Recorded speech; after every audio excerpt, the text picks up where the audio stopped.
Welcome back to another episode of SEEK Bytes. Today we are once again joined by James Ross, CTO, Seamus Carney and Raf Studio. And once again, I'm Elliot Miller and we are doing our part 2 of Unification. We're going to learn a little bit more about some of the hurdles that we went through, some of the successes, and why James Ross is never going to do another renovation. Stick around for more.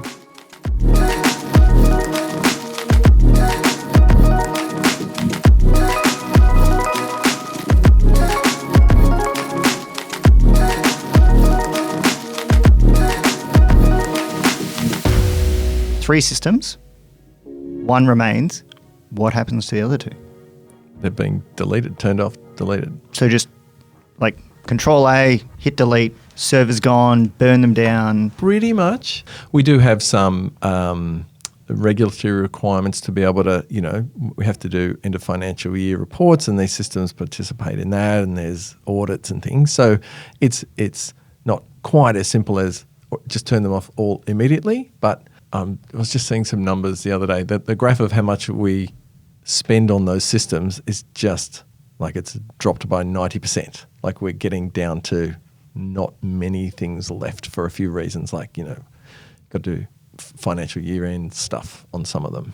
Were there technical and kind of logistical challenges to do with, well, if we're migrating the data, potentially we're dealing with legal issues of, say, in the EU, like data should not GDPR and things like that. So do you know if that came up at some point? Yeah, it definitely came up. So there's lawyers all over everything we do, but none of them turned out to be blockers for us. But, there's all sorts of change in that regulatory space all the time. So, like everyone else, we just continue to watch that space and adapt, as we go. So it sounds like we managed to merge 3 companies worth of people in tech under one banner in 3 years? Well, what was it? 1, 22, 23. So basically 3 years, yes. That let's commit, do it all, basically 3 years. Wow. Seamus said something earlier, which I think hit the nail on the head, is it's essentially a waterfall type project, right? Like it started and there was bit by bit by bit, and then it was a weekend cutover and boom. What was the point of no return? We had that in the plan. So it wasn't. I'm not sure that I'd represent it entirely as waterfall, but there's a waterfall overlay, absolutely, of a sequence of major activities that have to happen in a sequence over an extended period of time, in amidst agile teams still shipping every day, right? But just a whole bunch of stuff behind feature flags that will come out at the appointed moment. But yeah, we had 3 cutover weekends that ran for about 40 hours. There were hundreds of steps. And, we had executive meetings at 2 a.m. to let us go to the next thing and 6 a.m. and go to the next thing. So, and there were, I can't remember which meeting it was, but it was in the middle of the night. It was like, this is the point of no return. This is what it's looking like. It looks good. Are you happy if we go? Because there's no going back now. And luckily we never had to, we sailed through all of them and they worked. But yeah, you have to have those in the plan. Were there any issues? Very few. We had one, probably the most significant one is when people are migrating from the Asia systems, they have their own mobile apps and want to transition them to ours. So you want people, when they open the former mobile app, to just be have a graceful experience, but you do need to force them over to the new app. And there were, for some people, that didn't work. And so you sort of got people stuck and they didn't really know what to do. So that was probably the biggest issue. It took us maybe 5 or 6 hours to sort that out on a Sunday. That sounds like a pretty quick turnaround. Yeah, it was okay. It was fine. So when you've got, 300 or 500 steps in a plan that, as a general rule, you shouldn't really expect people to be good at things they don't do often. So when you're looking at, I look at us, a company that's never done this, and there's a 500-step plan. Do you know what I mean? Like, you shouldn't just be brimming with confidence that it's going to work, right? That's not a sensible default. You should be proactively paranoid. Yeah, we were poring over this plan, and it is absolutely the most incredible testament to our team that they pulled that off. And you're talking about, we had to involve hundreds of people. This wasn't just 6 people running this plan. It was hundreds of people over 40 hours, not getting enough sleep. Although we planned all the sleep, but people don't go and sleep when you tell them to. They care too much and they stay up and don't get enough sleep, and you know what I mean? There were issues, but so few relative to what we did. I still find it hard to believe. How do we pull this off 3 times so well? I still can't quite explain it. We had a pretty large team of contingent workers doing UAT, and there was like a fairly long, extensive UAT period where we were going through and just validating absolutely everything under the sun over and over and over again. UAT stands for? User acceptance testing. Thank you.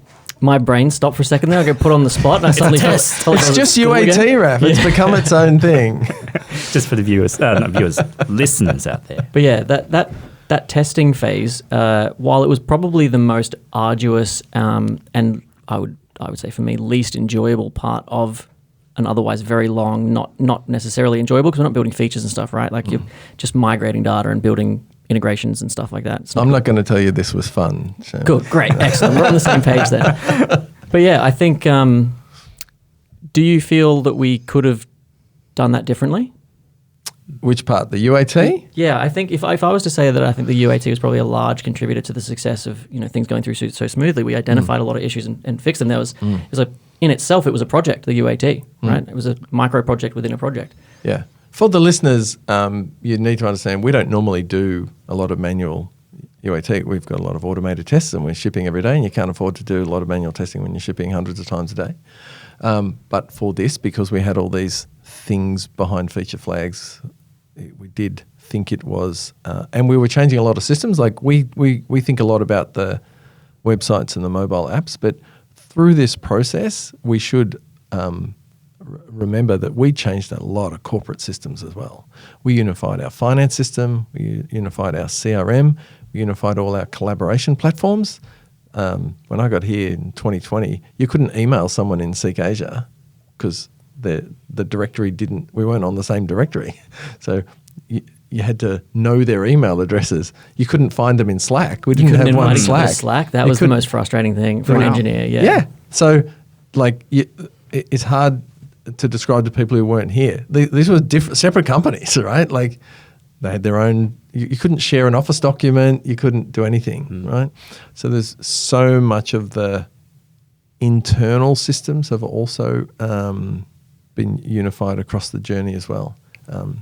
Because we were making so many changes, not just to our system, but also to Salesforce, Workday we use for financials, and we'd never changed all those systems all at once. So the UAT was really for the flows that spanned all those systems, not so much just the testing we do in the online marketplace. So that was really, really valuable. Could we have done it differently?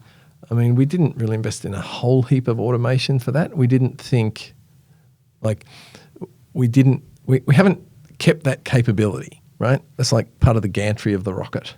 Mm-hmm. So it was probably okay to not invest in too much automation because you're just going to effectively do it once and then I like that analogy. The gantries aren't usually, correct me if I'm wrong, if anyone else out here is a better rocket scientist than me. An actual rocket scientist. But I'm pretty sure a lot of the time the gantries are not reusable. They get destroyed in the takeoff, right? So I don't know. I don't know, but that would make sense. sense. I'm sure SpaceX reuse theirs. That's what they're all about, right? Like logistically, if you're talking about the massive explosion that essentially is a rocket taking off, I can understand if you logistically said, oh yeah, all that gantry and stuff is completely nuked. Assuming that is how it works, I like the analogy. It's a good analogy. Because you've got this temporary piece of infrastructure to support a one-time operation. Correct. The rocket's not going to come back to Earth and go back again, unless you're SpaceX. Yep. In our case, we aren't going to go back and ununify and then reunify again. No. We're not going to need that level of testing again. So automate the things that you're going to keep doing over and over again. Correct. And just deal with the friction and challenges of doing a big bang. You talk about what you would do differently for UAT, but any other aspects, any regrets or anything you would do differently if you could speak to you back in 2020? Oh, that's a good question. I think, some of the decisions around how to engage outside help, I would definitely try to do differently. Some of the most frustrating things for, I think, us as engineering team was like time was the main thing, right? The exec said the thing we care most about is time. So, we're prepared to compromise on scope if we have fewer features. Maybe that's okay. If it costs a bit more money, okay. But time is the thing, right? So we were very clear with the exec. Okay, got it. Time is the thing, right? And then you get into the flow, and a lot of what blocks you doing your engineering work is decisions. Okay, so some of the decisions were annoyingly long, and it just compresses your time to actually do the work, right? So I think we did quite a good job, but there were some key decisions that I think we could have made quicker and made our lives a lot easier. Like Elliot was saying before, that the technical challenges aren't the real thing, but a lot of the time you can make technical problems for yourself. Like if you decided to try and do two-way sync. You know what I mean? Like you can make it bad. My assertion is it's bad. You might argue with me, but you can make a decision that just causes a whole bunch of grief. We didn't do that, but we definitely could have made some decisions, I think, quicker that would have reduced the pressure on our teams. We put our teams through an egregious amount of pressure. You all lived it, you tell me. And it could have been reduced. I would have liked to have seen it reduced. I wrote a Medium article called Pressure Makes Diamonds, but not in engineering. So yes, my answer is yes, we felt pressure. Yes. You've all got kids? Just two of us. Two have got kids, right? Well, I'm out the other side of that. I've got grandkids now, right? And who's been through a house renovation? You've been through a house renovation? I've been through that. So Have not renovated yet, but it's sure. awesome, and I'm never doing it again. Right? I feel the same about kids, right?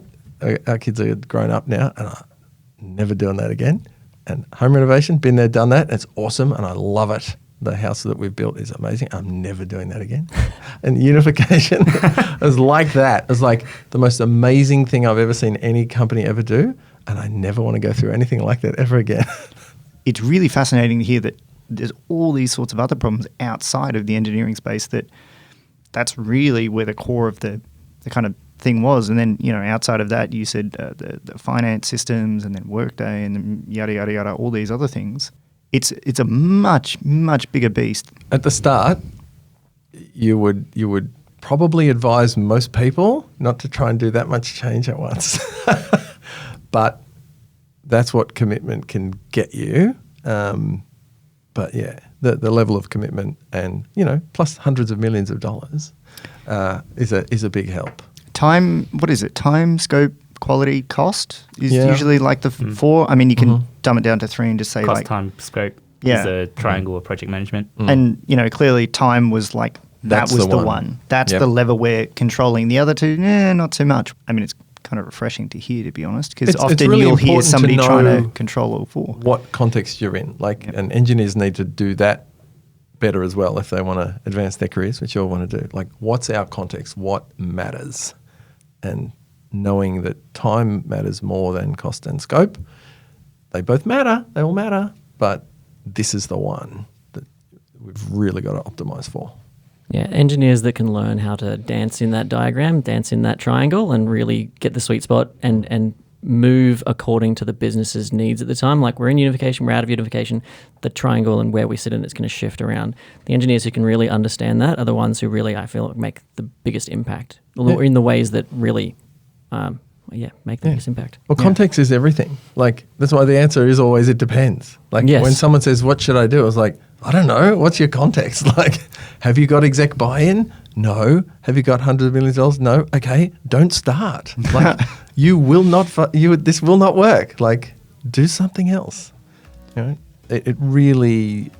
Context is everything. 100%. At all levels, it depends is often the answer, right? You need context around those things.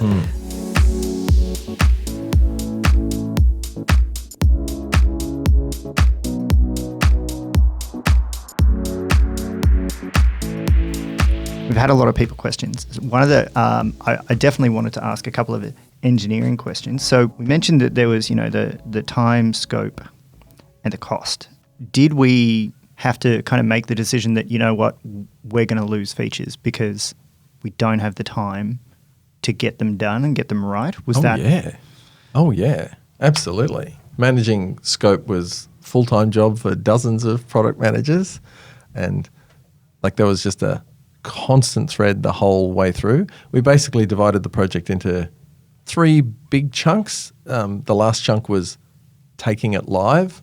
So we basically had the first 2 chunks to do features. So we gave ourselves a fixed period of time to get as much done as we could and migrate all the data. And then we had to stop doing that and focus on launching it.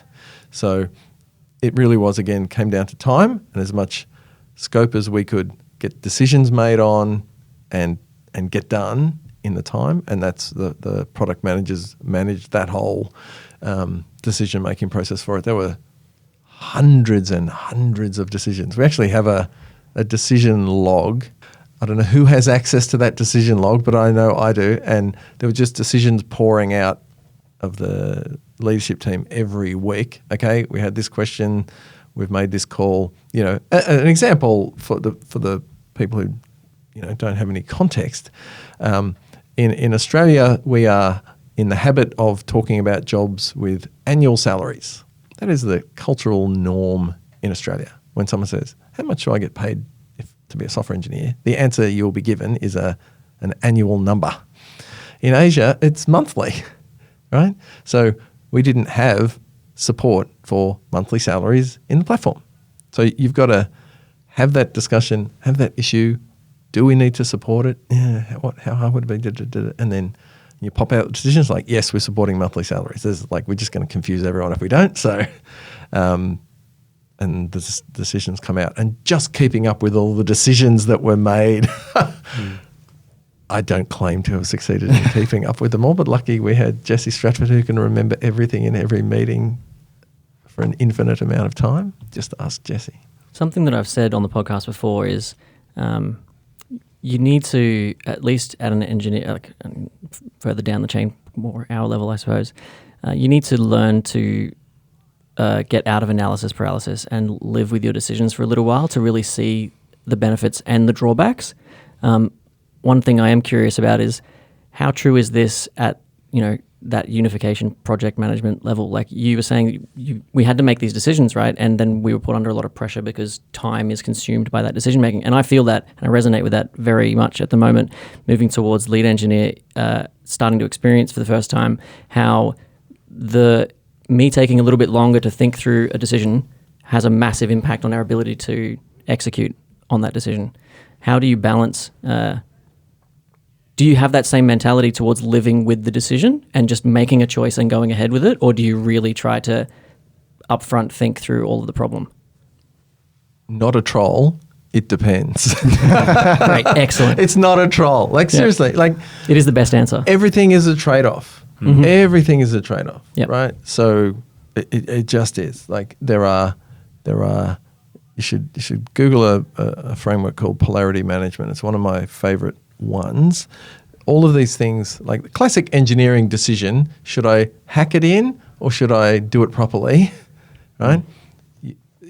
People have defaults, but what is right in any given situation depends on the context, okay? And being too inclined to hack stuff in leads to bad places, and being too inclined to do everything properly also leads to bad places. Again, it's figuring out how to dance inside that triangle. Yeah. So there's these inverted U's, like too much of a good thing is also a bad thing, right? So we tie ourselves in knots about autonomy versus alignment, and it's like there's no, like, too much autonomy leads to chaos, too much alignment and leads to stasis.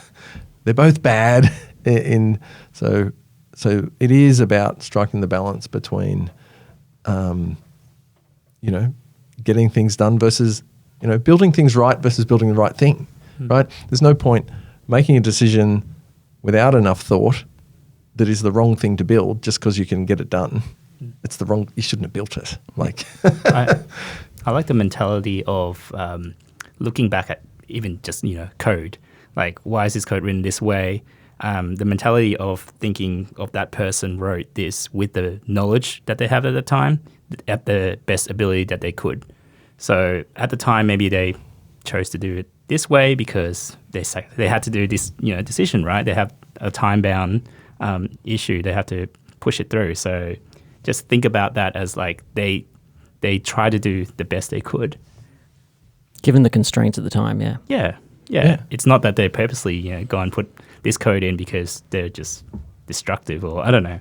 And something else I often ask engineers to remember is that so are the leaders. They're just doing their best I was just with about to what say, they know at the time. This is also true of the Unification project itself, right? Like everyone all the way from top to bottom was just doing the best with the information that they had at the hand and learning from any mistakes or any wins along the way. Hindsight's 2020, 2024. And it was just change upon change upon change upon change, and their willingness to change. Yeah. So even though, we think of this as a waterfall project, the way we managed the waterfall project, we changed every quarter. Like, it was annoying how often we had to change it. Do you know what I mean? So we remained very flexible, even though it was a waterfall project, if that makes any sense. Something we haven't really touched on at all.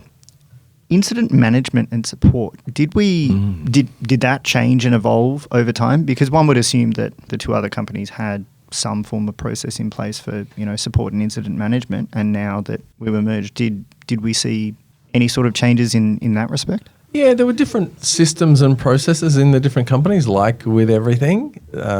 SEEK Asia teams used a system called Manage Engine. We had different systems integrating ServiceNow and Slack and Jira. There definitely some commonalities, like everyone used PagerDuty, but the work management systems were different, and there were a little. We took learnings from Asia and designed an APAC system. So, for example, SEEK Asia had a centralized service desk for all of the technology part of the business. We didn't. Our first line of support was a customer service team in the sales organization, right? So we said, okay, this is weird. If we're going to come together, we should think about what we want to do. And we took the SEEK Asia model, brought it to APAC. Cool. So we didn't have the best of everything. No, definitely not. Always iterating. Always.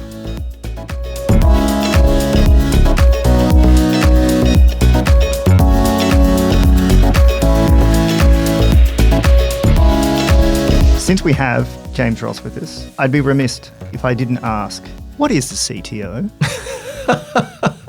Do you know when CTOs get together, they ask the same question? Because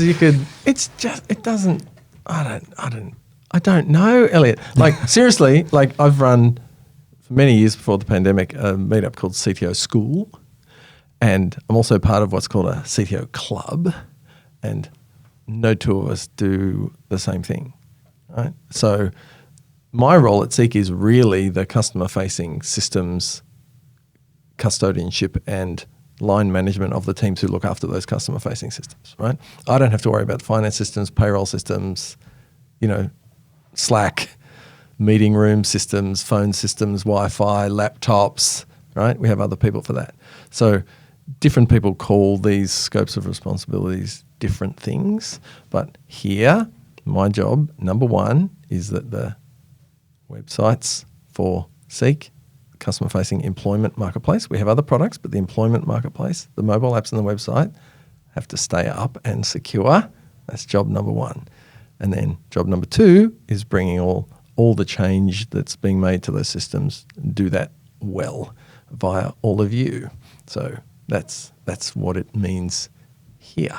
We were actually talking about, we had a bunch of questions as well. I think given time, we probably can't do it. But if we're able to book you in for another time in the future, it'd be really good to pick your brain about so many questions about like the engineering pathway from engineer to CTO and all that kind of stuff. And then how did you become CTO of SEEK? Like what, you mentioned 40 years in industry, I feel like that Nearly. Was like 1987.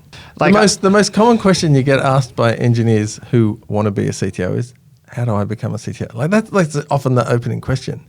And they often don't like my answer, which is, well, first I say, why would you want to be one? Like you must think, like I first want to understand what you think it would be like, because humans are pretty bad at predicting how they're going to feel in a given situation. I predict most people would hate my job, like most engineers, right? So why do you want that would be my first question. And the second is you can be a CTO tomorrow. I was first a CTO in 1998 when I founded my startup and appointed myself CTO. Right? You can be a CTO tomorrow if you want to be one, right? So you're not wrong. What's your actual question, right? Your actual question is, how can I be CTO of a fancy public listed company with 500 people in the team? That's what you really mean. So you got to tease apart your own question, because you can be a CTO any day you like. In your career, were you a software engineer as well? Yeah. So you didn't come from kind Coder. of a management-y side of things. No. You came from Programmer. Right. Yeah. How did you find that then? Because presumably you don't code now. No, I don't code now. So not professionally. Like I get ChatGPT going and like do some stuff. Well, that's still good to know that you can still have fun. Because I think for a lot of engineers, there is often a time in their career where you get to a certain level of leadership or seniority, and you have to make the decision whether or not you continue to code or if you go down a management or leadership path. How did you personally find that? Very, very hard. Really very hard. So my DNA is programmer DNA, right? All I ever wanted to be was a programmer. I'm, from age of 10 when the kid next door got a TRS-80, right? That was it, right? All I ever wanted to do, and that's what I did. I went to uni, did computer science, got a job as a programmer, and I was loving it, loved it. Internet came along, this is fantastic, let's do that, right? And just coding and clean coding and extreme programming and automated testing and pair programming. I'm a cult member of all that stuff. Going back to 2001. Clean code, that makes me happy. You heard it first Design from the patterns, CTO. like love all that stuff. That's my happy place, right? Somewhere in the mid 2000s, I started to realize that somebody was making stupid decisions that were affecting my team. And I'm like, I started getting curious of finding out how these things happen. And wanting to understand more of why what was happening. But the transition to management I did not find easy. I don't think most programmers find it easy. I think I've got a hypothesis on why that is. I think as a programmer every day, if you're in that red-green refactor, run the test, ship, like the feedback cycles about your skill very, very fast, right? 20, 30 times a day, you're trying something, you go, that didn't work like I expected. Okay, I've learnt something. So that skill acquisition, I understand, is all about the quality of the feedback, the speed and quality of the feedback, okay? So as a programmer, you are getting that fast and accurate feedback about your skills, okay? Now imagine you're a manager and your problem is a people problem and you've never seen this people problem before and you ask for help and you go, okay, well, maybe this person shouldn't be in this team. Maybe we should change the structure of the team. How long does it take relatively for you to get any feedback on whether the things you're doing are right. The feedback is orders of magnitude slower and orders of magnitude lower quality.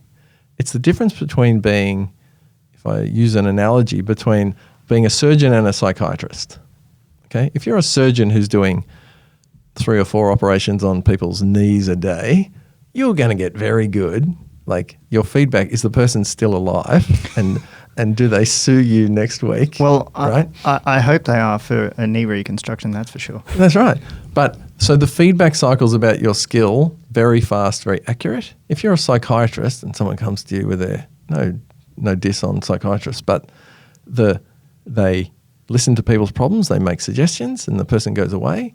They don't know if the person took their suggestions. They don't know if the person's reporting what happened accurately.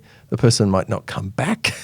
Do you know what I mean? Like, what is the opportunity to get feedback on your skill? So that's kind of the best way I can explain to engineers what the huge, like that. I think a lot of imposter syndrome when you transition comes from that. It's like, and you should feel very wary about being good at this, because it's really hard to know.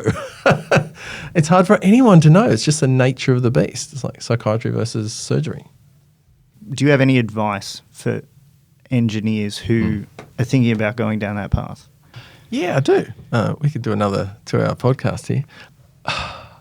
I was given some advice many years ago by a boss/mentor that, as a geek, and all I cared about was tech for the first 15, 20 years of my career, right? Really, really into the tech. And they set me a challenge. So this is mentor setting setting their mentee a challenge. The challenge was, this is what I want you to do. I want you to have conversations with business people that the business people find interesting. And your challenge is to have business people come to you for advice on something other than technology, right? So I think the foundation of making this transition is actually caring about things other than tech. And if you don't care about things other than tech, then you don't have to make this transition. Like, there's no need to make this transition. That's why we have a career path here that, since we revised it, has an individual contributor track where you can get paid as much as the management track, right? That's why we do that. So it's the worst thing to do to anyone, both to the person who's becoming the manager and to the people they'll manage, is to have someone make that transition for the wrong reasons. Don't do it, right? But if you care about business and you care about people and you care about tech, that's what I want in someone on the management track. I just think of it as, like, I love talking about business and strategy and money and commercial things. Like, they matter, right? I want the tech to matter, right? To matter in a business sense. And I'm really curious about people. Like, I would have read way more books about business and psychology and people than I have about tech in the last 20 years. I'm fascinated by it. Like, I'm just endlessly curious about those topics. So if you're the kind of person whose interests cover those realms, like people issues and business issues, to me are if you care about those things, then the management track is probably right for you. I would completely and wholeheartedly agree with that. I think something that I've struggled with over the years has been, at my core, there's a difference between the way that I approach tech problems than a lot of 95% of the engineers around me. I tend to gravitate towards, and I'm not necessarily talking about myself, but I think I would suggest for other people, if you find yourself gravitating towards concepts like clean code, clean architecture, code design, and these kind of technology problems, but underpinned by the fact that they're people problems, how you architect code so that other contributors can smoothly integrate, onboard, that kind of stuff. If you're passionate about, dare I say it, documentation, those kinds of things, then you are probably someone who would thrive in a lead engineer on the lead track, on the management track, because the problems that you have to solve are intrinsically people problems, just underpinned with technology. So it's very validating for me to hear that, because that's well said. That's where I'm at the moment. Interesting you mentioned about the feedback loop of an engineer how you instantly see that the value you're bringing, and how do you get that feedback on a manager track? Great You question. don't. How do you get that? Like, it's just really, really slow and inaccurate. There are just the nature of some circumstances is that you can't get it anywhere near the accuracy or speed that you actually need to progress at a rapid rate. So you should expect, if you're an engineer who has acquired skills over many years in being a programmer, you should not expect to acquire skill as a manager as fast as you did as a programmer. That is an unreasonable expectation because the feedback is lower quality and lower frequency. So it does come, like, you'll find that, you'll get feedback, you'll ask for feedback, and, people will tell other people that they don't like reporting to you, and, you'll hear these things. The feedback will come, but it just comes slowly and poorly. How do you feel about radical candor? I didn't like the book when I first read it. It's okay. I heard you talk about it on a podcast, and I definitely think it has, in version 1, risk of being an excuse to be an expletive of a person. Yep. But the key is caring about people, right? If you care about people, then you want the truth. Not the whole truth, but it is not fair to people. It's not kind to people to not give them feedback if something's wrong. It's not. People confuse being nice with being helpful. You're not helping someone if you're too nice to tell them they're doing something wrong. Do you feel that that's leading me into this question? Do you feel that radical candor has an impact on that feedback loop? Or being candid or openness, I guess, like the strength of connection between you and the people that you manage, do you feel that has an impact on that feedback loop? Their willingness to give you that feedback, that kind of thing? Absolutely. I'm not sure I would say radical candor as a framework is how I think about it. But you need to have open channels of communication, and there's no point trying to deliver feedback through a communication channel that's shut. You've got to have a relationship that gives you any kind of mandate, not one that comes from an org chart, but you know what I mean? Like influence to me, like a lot of engineers struggle with influencing others, and I believe that, and again, it's not an original thought, I can't remember where it came from, but it's the core of influence is how you make people feel. That's it. If when you walk in the room, do people cringe and go, oh no, here comes another blast of what I've done wrong? If that's how they feel, then they're going to find it harder to listen. But if when you walk in the room, they go, Seamus is here, right? That whatever you've done in the past, I don't care if it's radical candor or, doing yoga on your head, right? Like whatever you've done to establish a positive, receptive relationship with the person means they will feel more likely to be heard. I like that. Nice.